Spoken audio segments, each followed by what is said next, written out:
that Mr. Lazar's problem is of an emotional disturbance nature, really much more than the criminal nature. I've been reading everything here, and I agree with, in spite of what you say, Mr. Lukens, I think that that it is a substantial penalty that he has in fact been convicted of a felony. I have letters from Dan Stegman, who was surveillance manager at the Sahara and Hacienda Resorts. I have statements from George Knapp. I have reviewed the material from Mark Fierro, from Mr. Bilbray's office. I'm impressed with all of that. I note that although it doesn't show a lot of income, we do have a W-2 form of record that shows that he worked for the United States Department of Naval Intelligence. Very important point. Evidently, based on what you say, that affirms that Detective Bill Young, who investigated this, does not have any objection to probation.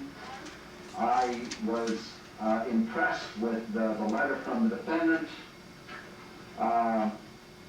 in which he acknowledges that his actions were irresponsible and they caused great embarrassment and pain to me and my loved ones.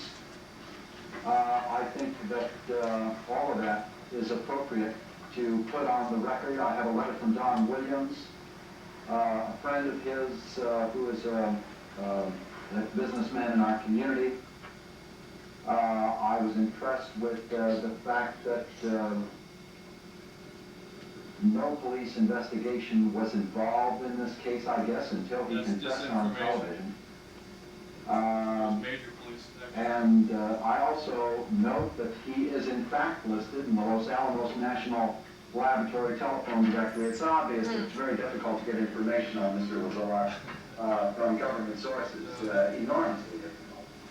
With all of that in mind, it seems to me here's what's appropriate under the circumstances. In addition to the $20 administrative assessment, this court does now sentence you, Robert Lazar, confinement in the Nevada Department of Prisons for a period of 3 years. I'll extend that sentence and place you on an indeterminate period of probation not to exceed 3 years, subject to the following terms and conditions. Number one, I think you can do some useful community service, and I will order that you do 150 hours of community service during the period of probation. Number two, that you have no contact with prostitutes or brothels, be they legal or illegal, during your term of probation.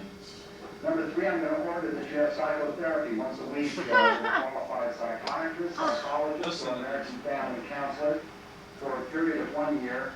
And thereafter, if the professional does not feel you're ready to be released.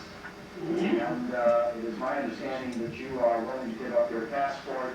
It seems to me that's probably appropriate. Should you have a business need to travel, I would imagine that that could be worked out with your probation officer. And that will be the sentence. Thank you. Pretty harsh for trumped up charges.